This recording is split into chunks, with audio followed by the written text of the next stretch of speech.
Oke guys, selamat datang di channel Badar17. Kali ini admin akan membahas lanjutan anime Gekkoushou Kishisama berdasarkan light novel. Sebelum ke pembahasannya, alangkah baiknya bantu channel ini dengan tekan tombol subscribe biar channel ini bisa berkembang lagi ke depannya. Oke, kita langsung saja ke pembahasannya. Sekarang As berada di Istana Roden, tepatnya di tengah-tengah aula. As baru saja selesai menteleport semua perwakilan. Mereka yang awalnya menandatangani perjanjian multispesies bakal menghadiri pertemuan di kerajaan Roden. Pertemuan itu bakal diadakan selama 2 hari. Oh iya guys, pertemuan ini sudah admin bahas di video sebelumnya. Jadi yang belum menonton silahkan ditonton terlebih dahulu. Saat ini As merasa melakukan pekerjaan seperti itu cukup melelahkan. As berencana setelah pertemuan ini selesai dia hanya ingin bisa bersantai di kuil. Tak lama seseorang datang dari belakang memanggil Ars. Diketahuilah dia Lauren, seorang putri dari Viscount Luferte dan pelayannya Rita. Oh iya guys, Lauren dan Rita adalah perempuan yang pertama sekali Ars temui sejak datang ke dunia isekai. Saat itu As menyelamatkan mereka berdua dari serangan para bandit. Untuk di animenya bisa kalian saksikan di episode pertama. Ars cukup heran dengan kehadiran Lauren di Istana Roden, sebab Luferte berada di belakang gunung Chalchot dan untuk melakukan perjalanan ke Roden itu bukanlah waktu yang singkat. Meskipun Luferte salah satu bagian dari kerajaan Roden. As dan Lauren pun mengobrol. As menanyakan apa yang Lauren lakukan di Istana Roden. Lauren bilang saat ini adalah ulang tahun kerajaan Roden.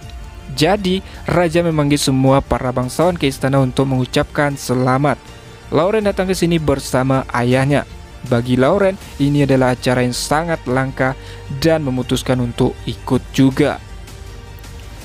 Rita mengangguk. Rita bilang raja bakal membuat proklamasi penting dalam 5 hari. Rita dan Lauren telah berkeliaran di istana untuk melihat apa yang bisa mereka pelajari.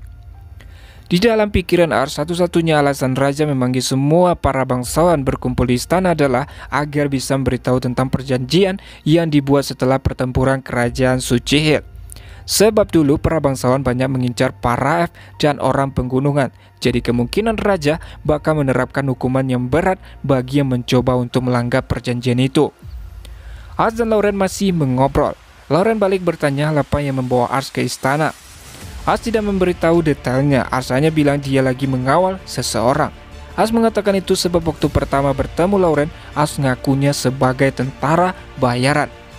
Apalagi pertemuan itu hanya sedikit orang yang tahu dan pada akhirnya bakal dikasih tahu.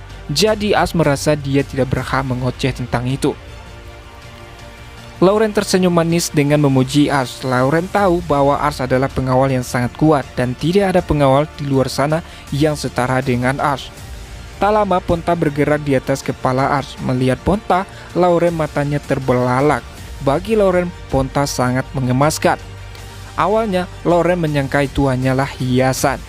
Rita juga merasakan hal yang sama dengan Lauren, tapi Rita sedikit risih dengan tingkah laku Lauren yang tidak mencerminkan seorang putri dan mencoba menenangkannya.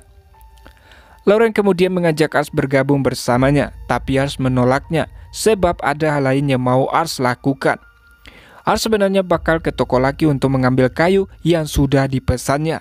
Jadi sebelum itu Ars bakal berteleportasi ke desa orang penggunungan untuk meminta Chiyome bergabung dengannya dalam mengemudi gerobak. Karena Ars sangat buruk dalam mengemudi. Lauren dan Rita merasa kecewa tapi mereka berdua tidak menunjukkannya dan akhirnya mereka pun berpisah. Ars saat ini telah berada di toko laki dengan ditemani oleh Chiyome, tepatnya di Lambur. Ars melihat orang-orang di toko laki terlihat lebih sibuk dari sebelumnya. Di dekat pintu masuk toko berdiri seorang pria bertubuh besar. Ars memperkenalkan diri kepada seorang anggota staf di lantai pertama dan mereka dengan cepat mengantar Ars dan Chiyome masuk, di mana Ars menemukan gerobaknya penuh dengan kayu. Kemudian Ars berjalan ke ruang resepsi di lantai 2 dan menemukan laki di sana dengan senyum cerah di wajahnya. Laki pun mengobrol. Laki berterima kasih karena telah mengizinkannya untuk melayani Ars sekali lagi. Laki memberi syarat agar Ars dan Chiyome duduk. Seorang pelayan mengantarkan teh untuk Ars dan Chiyome kemudian meletakkannya di atas meja. Ars pun mengobrol. Ars berterima kasih pada laki telah membereskan pesanannya dengan cepat. Senyum laki semakin lebar. Laki bilang dia bisa mendapatkan apapun yang Ars minta. Laki melakukan yang terbaik untuk menumpuk kayu sedemikian rupa hingga tidak akan jatuh. Laki ingatkan agar menghindari gundukan atau belokan yang tiba-tiba. Chiome dan Ars mengangguk. Ars lanjut mengobrol. Ars bilang akhir-akhir ini toko laki lebih sibuk dari biasanya. Ars bertanya apa yang telah terjadi. Laki bilang itu ada hubungannya dengan baja Space Morse yang Ars tinggalkan sama laki sebelumnya. Laki memiliki seorang kenalan dan merekomendasikan untuk melelangkannya. Laki lanjut cerita. Laki bilang dia mempercayai kenalannya itu. Laki merasa tidak bakal ada masalah. Namun, 2 hari setelah menyelesaikan dokumen untuk meletakkan di blok lelang dan menilai barangnya, seseorang mencoba ke toko untuk mencurinya. Chiome bertanya apakah baja Space Morse dicuri. Laki menggelengkan kepalanya. Laki bilang barang berharga itu masih tetap aman. Sementara pencuri itu berhasil ditangkap oleh penjaga kenalan laki. Tetapi laki tidak menyangka seorang bakal masuk ke toko di siang hari untuk mencoba mencurinya. Chiome bertanya jika baja Space Morse tidak dicuri, jadi apa masalahnya? Laki lanjut jelaskan. Laki bilang salah satu penilai membocorkan fakta bahwa baja Space Morse akan dilelang. Tentu saja dia sudah ditangkap, tetapi ketika Raja Petrus mengetahui bahwa Ars adalah pemiliknya, rumah lelang itu ditutup sementara. Mereka sedang melakukan penyelidikan untuk memastikan tidak ada informasi lain yang bocor, hingga laki tidak bisa melelang item Ars sampai dibuka kembali. Oh ya guys, Ars sebelumnya pernah bertemu sama Raja Petros, jadi karena itulah hal ini menarik perhatiannya. Apalagi jika Petros tidak menutup pelelangan, sementara pencuri memiliki koneksi ke rumah pelelangan, itu dapat menyebabkan seluruh kota kehilangan kepercayaan terhadap pedagang lokal. Ars merasa Petros adalah raja yang cerdas dari raja sebelumnya yang mencoba untuk memperdagangkan budak. Ars yakin kota bakal cepat berkembang di bawah kepemimpinan Petros. Ars mencoba untuk menenangkan laki. Ars bilang dia tidak terlalu terburu-buru. Ars tahu ini merepotkan bagi laki, tapi menyarankan laki agar menjualnya jika waktunya sudah tepat. Laki menundukkan kepalanya lagi. Ars dan Chiome kembali ke gerobak dengan Chiome di kursi pengemudi, meninggalkan toko laki. Setelah berjalan cukup jauh dari perbatasan kota, Ars berteleport ke kuilnya di Lorcron. Ars kemudian menteleport Chiome kembali ke pemungkinan baru dan balik lagi ke kuil bersama tukang. Pekerjaan atap kuil selesai dengan cepat, bahkan tidak butuh setengah hari. Ars berencana bakal makan siang sendiri selagi Ponta, Chiome, dan Ariane lagi sibuk dengan urusan mereka masing-masing. Ponta bermain sama Shiden, Chiome mengurus pemungkinan barunya. Ariane lagi melakukan pembersihan monster yang mencoba menyelinap ke desa. Ars berteleport ke Luvierte. Ars masuk ke dalam kota melalui gerbang tanpa masalah, karena Ars memiliki kartu izin dari Luvierte. Kota Luvierte adalah kota pertama Ars kunjungi sejak datang di dunia Isekai.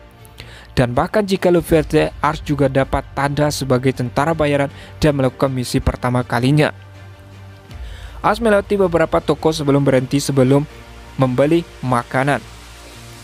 Setelah menerima kelinci bakar, Ars berjalan keluar dari gerbang dengan melewati jalan setapak dan mulai memakan kelinci bakarnya sambil berjalan. Setelah itu Ars kemudian berteleport ke desa di mana Ars pertama sekali berlakukan misi di sana. Ars mendekat ke gerbang desa. Ada satu penjaga tua yang menjaga gerbang. Penjaga itu ternyata masih mengenalnya. Penjaga itu berterima kasih pada Ars. Berkat babi hutan yang Ars bawa ke desa bisa mengurangi rasa lapar orang-orang yang ada di desa dalam beberapa waktu. Ars kemudian melihat ke dalam desa. Ars melihat orang-orang berkumpul di alun-alun. Sepertinya mereka lagi berdoa. Ars bertanya pada penjaga apa yang telah terjadi.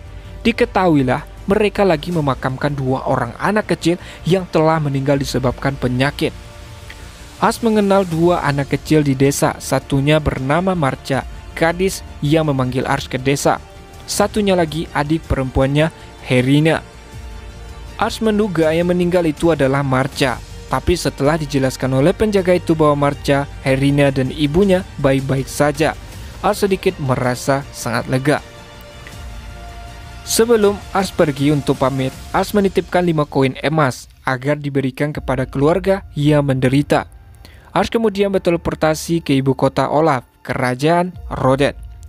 Malamnya, Ars berteleport ke Lalatoya. Di sana Ars bertemu Dylan dan Ariane yang tampaknya telah selesai melakukan tugasnya. Dylan pun mengobrol. Dylan bilang ada sesuatu yang ingin dia bicarakan. Dylan meminta Ars untuk menjemput Chiome. Ars pun berteleport kembali untuk menjemput Chiome. Setelah itu kembali ke Lalatoya bersama Ariane dan Chiome. Ariane pun mengobrol. Ariane bertanya apa saja yang Ars lakukan hari ini. Ars memberitahu Ariane bahwa dia hanya pergi mengambil kayu di toko laki, kemudian ke tempat yang sudah lama tidak Ars kunjungi. Ariane menatap Ars dari ujung sampai kaki. Ariane merasa Ars dekat dengan seseorang wanita hari ini. Chiome mulai mengendus-ngendus udara di sekitar. Chiome bisa mendeteksi aroma parfum. Ars tahu dia telah bertemu 2 perempuan di kerajaan Rodan. Tapi Ars heran bagaimana seorang elf bisa tahu. Jika itu Chiome, Ars bisa memakluminya dengan menciuman tajam orang penggunungan. Ars memberitahu Ariane bahwa dia baru saja bertemu sama 2 perempuan yang pernah Ars selamatkan dari bandit. Menurutnya, Raja Karlon memanggil semua bangsawan ke istana. Chiome berasumsi Raja Karlon berencana mengumumkan rincian perjanjian untuk meningkatkan hubungan mereka dengan para elf dan orang penggunungan. Dan itu jugalah yang ada di pikiran Ars saat itu. Ars, Ariane, dan Chiome masuk ke dalam rumah dan naik ke lantai 2, tepatnya di ruang makan. Ars bisa mencium aroma makanan yang dibuat oleh Glennis. Tapi sebelum makan, Ars, Ariane, dan Chiome bakal bertemu Dylan terlebih dahulu. Beberapa saat suara perut lapar terdengar. Ars saling bertatapan sama Chiome, tapi Ariane mendorong Ars agar segera bertemu Dylan. Ariane wajahnya memerah. Party Ars sekarang berada di ruang pribadinya Dylan. Intinya, Dylan membahas tentang batu kristal yang Ars temukan di ruang bendahara katedral kerajaan Suci Hill. Dylan bilang setelah diteliti oleh para ahli elf tentang ini, batu kristal itu ternyata adalah batu teleportasi. Akan tetapi batu itu hanya sekali pakai. Ars, Ariane, dan Chiome terkejut mendengarnya. Ariane bilang item itu tampak sangat mahal untuk sekali pakai. Ariane berasumsi batu teleportasi itu digunakan di waktu terdesak. Jadi ada kemungkinan para kardinal yang tersisa kabur menggunakan batu teleportasi.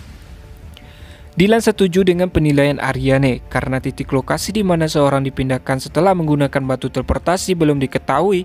Dylan pikir dia tidak punya pilihan lain selain meminta bantuan Ars dalam menggunakan batu kristal agar bisa menemukan informasi kemana para kardinal yang tersisa pergi. Ariane setuju Ars yang bakal melakukannya, sebab jika Ars berakhir di tangan naga, Ariane yakin Ars bakal baik-baik saja. Ars protes dengan ucapan menggoda Ariane. Ars bilang dia bahkan juga takut berakhir di tangan naga. Chiome ikut menggoda Ars. Chiome bilang ketakutan adalah suatu hal terburuk, tapi yang terjadi setelahnya adalah hal yang membuat Ars menjadi sangat kuat. Ars kemudian mengambil batu teleportasi. Ketika Ars bakal menggunakannya, suara perut lapar terdengar. Ars menatap ke Ariane, tapi Ariane dengan panik bilang bahwa suara itu bukan darinya. Ternyata suara itu berasal dari perut Ponta. Intinya percakapan pun selesai dan mereka pun pergi ke dapur untuk sarapan. Oke guys, cukup sampai di situ dulu pembahasan kali ini. Terima kasih sudah nonton sampai habis. Salam nakama.